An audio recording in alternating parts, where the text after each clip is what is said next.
The horror show at Extreme Rules. Yeah.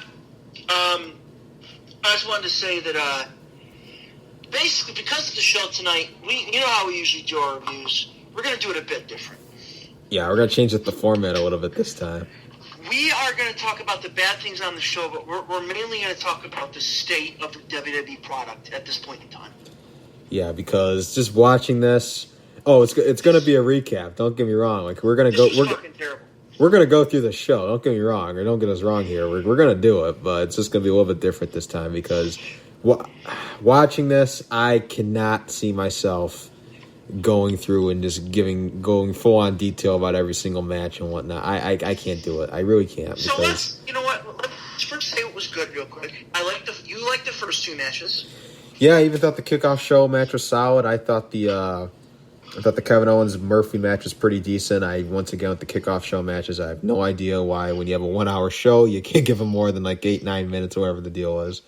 Don't get that. But I mean, the tables match, it wasn't like an instant classic or anything. But I mean, I thought it's a typical tag team table match. But I thought it was good. I thought the ending was pretty cool. And then I also liked the SmackDown Women's Championship match as well. Yeah.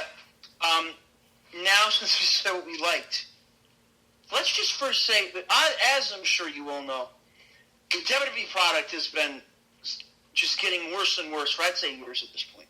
Oh yeah, I'm trying to think of like the last time we had a period where it was like on the up for like maybe a bit, and then they had a 3 or 4 month period where I actually enjoyed the product.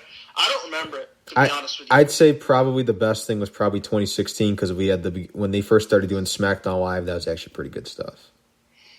It was, and it was so much better than Raw was too. It's stupid stuff that doesn't make any sense. Like here, let's get into it. The Rey Mysterio Seth Rollins match. It's just a dumb match. Yeah. It's a match that is gouge a man's eye out to win. Not even ECW do dumb shit like this because it's so unbelievable. Well, no, ECW wouldn't even cross anyone's mind in that company. No, that's like WCW like 2000 level of like over gimmicked over the top bullshit. Seth Rollins got a giant ice pick. I don't know if it was an ice pick. It was like a long knife, and he tried to stab Rey Mysterio's eye. He would have stabbed through his skull and killed him if he actually hit him with it. That's so stupid. It's like it's just so dumb. Like none of that match made sense because of the ending. It was so bad. Well, that, and it was so obvious that it was just a fake eye. Like it wasn't CGI really. It was just like a fake eye that he was just holding in his hand. Seth with the fake chunks of puke. Yeah. He's gonna puke. He's gonna puke. It was so stupid. I don't know what they do at this point because like I said, I'm at a point where after SummerSlam, if SummerSlam isn't good, I may just take like a 2 or 3 month break from WWE. I'm done. I'm not watching them for a while. No, and I honestly, at this point, I totally understand. Like, honestly, I'm just going to put this out here now. It's like, I maybe even said this on Twitter before, but it's like, if it wasn't for this show and this program, I honestly, at this point, would not see myself, like, really, like, watching this product and that WWE just puts out at this point. Just because it's like, I'd obviously keep the network just because there's just such a, like, huge library of, like, content and stuff from the past. And I always could go back and enjoy.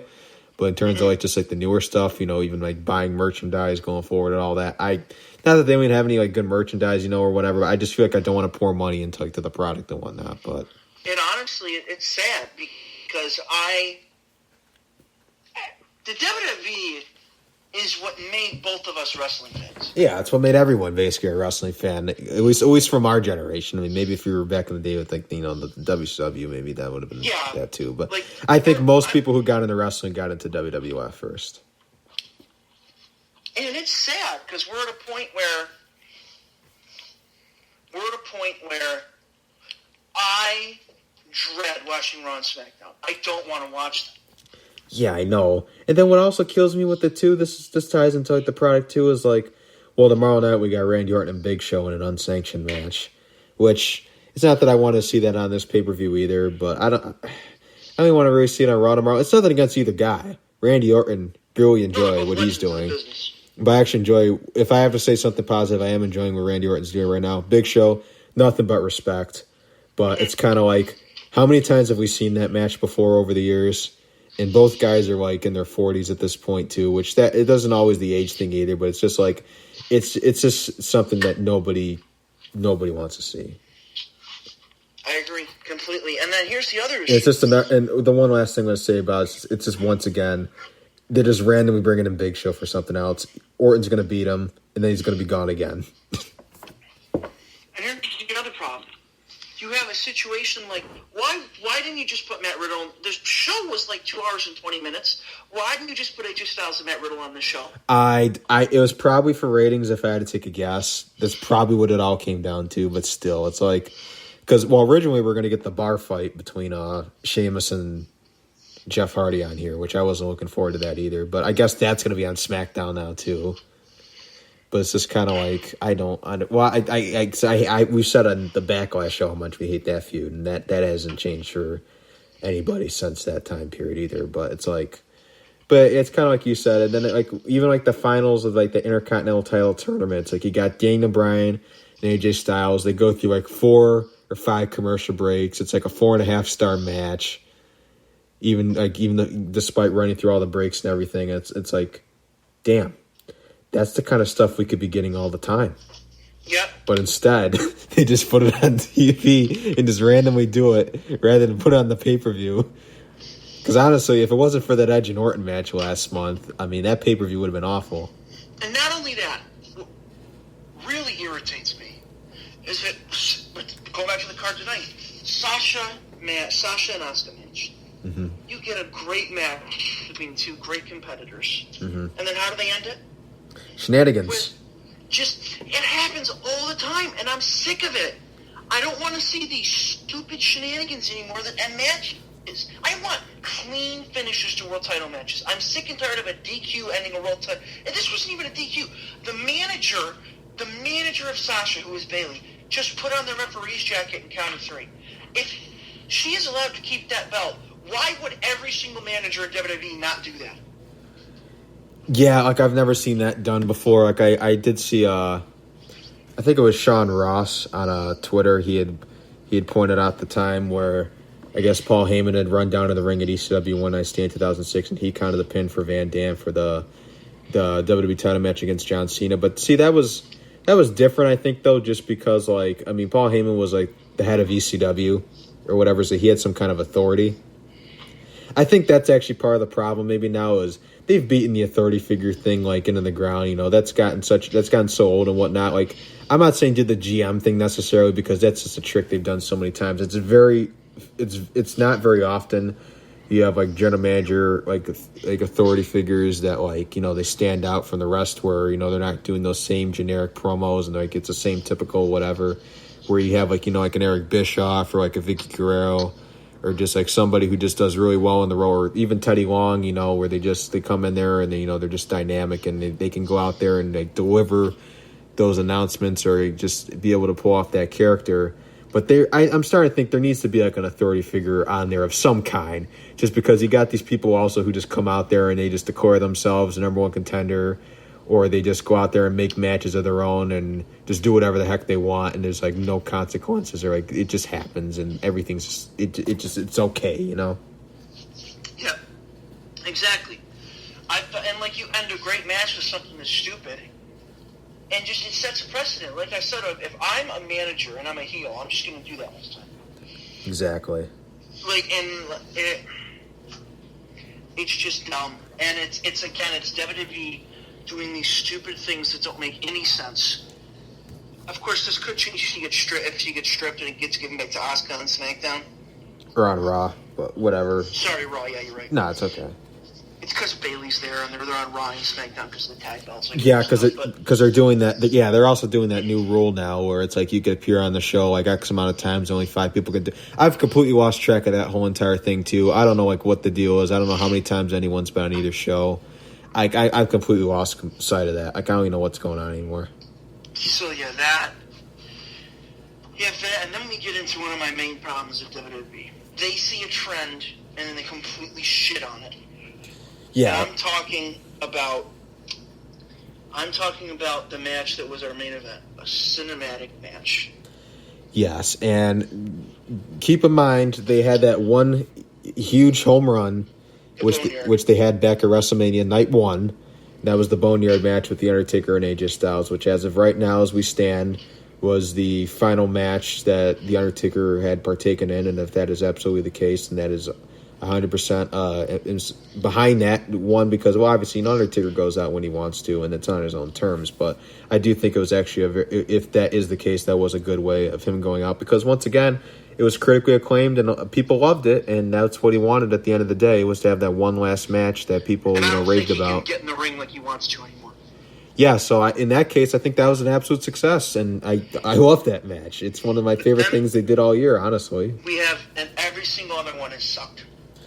Yes, because let's look at some of the other cinematic matches they've done since then. We had the Money in the Bank ladder match, where you had to climb the corporate ladder, where you had to fight from the bottom of WWE headquarters, and you had to fight all the way up to the top of the building, and there was a bunch of shenanigans, and there's a couple things in there that may have been a little funny in between, but it's like still.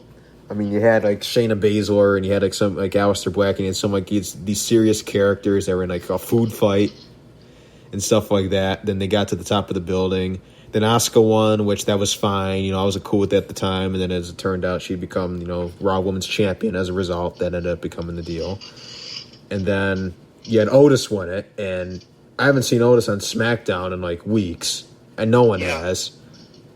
And I don't know what the deal with that's going to be either, or when he's going to cash in, or how they're even. I think they just did it just for the heck of it, and I don't even think they had any plan of it going forward, honestly.